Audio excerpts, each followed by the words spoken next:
stress has always been a part of our daily lives. People lead increasingly stressful lives. Experts state that a little stress can be a good thing. It keeps you sharp and it keeps you ready to move forward. And sometimes it's vital for achieving optimum performance. However, medical research has determined that prolonged stress is very bad for your physical body and can block the body's natural ability to repair, regenerate, and protect itself. Over 90% of the diseases that people get are caused by stress. So, stress is both a physical and psychological response. It can lead to chronic disease, obesity, insomnia, deteriorating relationships, depression, and a whole slew of other things.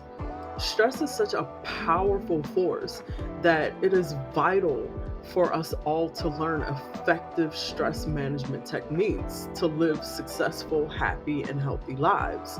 We have to remember that we'll always come across inevitable factors that cause pressure and anxiety on us. We may not know all of the specific factors that are causing our stressors, but what we do know is that it's not really the problems that are difficult to deal with, but it's our attitudes towards those problems. So basically, the cause of stress is your attitude towards the situations that you're in. So then, what are some effective ways to deal with these stressors? First, you need to identify what it is that makes you feel like you're in stressful situations and what makes you feel uneasy. Making a list of your stressful experiences can be very useful. You immediately deal with the issues that you can change. For instance, waking up earlier for work in the mornings or not leaving things to the last minute, delegating tasks that you can hand over when you're taking on more responsibilities. Forget about the issues that you can't influence, like being stuck in a traffic jam or not getting into the elevator because there's no room for you. The second step, you need to learn how to calm down. A few minutes to take a break will do you a world of good. Wash your face, breathe slowly and deeply, and notice if there's any tension in any part of your body and try your best to release it. You can also listen to some relaxing music or call a friend. Releasing your inner feelings to a friend is always a healthy option. Number three, keep in mind that this too shall pass. Always remind yourself that any stressful event is going to end sooner or later. You can make yourself see the positive side of things. At the same time, calm down your emotions and think of what's the best thing to do rather than take your energy away from what needs to be done. Tip number four, know yourself to grow yourself. What triggers your anxiety? If, for example, it's your job, then maybe it's time for you to reconsider whether it would be best for you to find a less stressful job. You can also make your job more tolerable by allowing yourself to get that needed vacation or paid time off.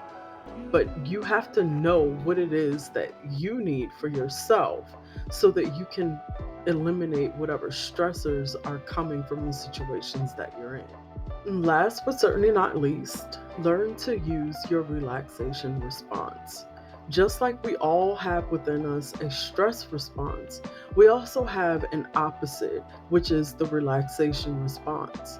A person should elicit that on a regular basis. The relaxation response involves two steps. First, repetition. The repetition can be a word, a sound, an expression, or a repetitive movement. The second step is to ignore any other thoughts that come to your mind while you're doing the repetition, and then come back to the repetition. The technique should be used once or twice a day for about 15 minutes. Sit quietly and choose a suitable repetition, like a prayer or a sound or the word love or calm. Or you can do a repetitive exercise, for instance, yoga, jogging, Reiki. Additional repetitive activities are knitting or handicraft. When you incorporate this into your everyday life, you become calmer and better able to handle all of your stressors. Practice makes perfect, and the more you practice to relax your mind, the easier it gets. The true causes of stress are not necessarily the problems or negative experiences that you encounter in your life, but the attitude that you take towards them. So, the trick is to change your attitude and to develop a relaxed state because you cannot be stressed and relaxed at the same time. It's important to understand that what we focus on is what we energize. The more you continue to think about the factors that cause your stress, the more energy you give to it. So it's vital to let go and focus on relaxation instead. Consequently, you're less likely to be upset by a stressor and thus less likely to have its harmful effects occur to you. Eventually, it's your choice. You could either continue to react to the same stressful ways, or you could choose to improve your life by changing your attitude and becoming more relaxed. There's just no other way around it.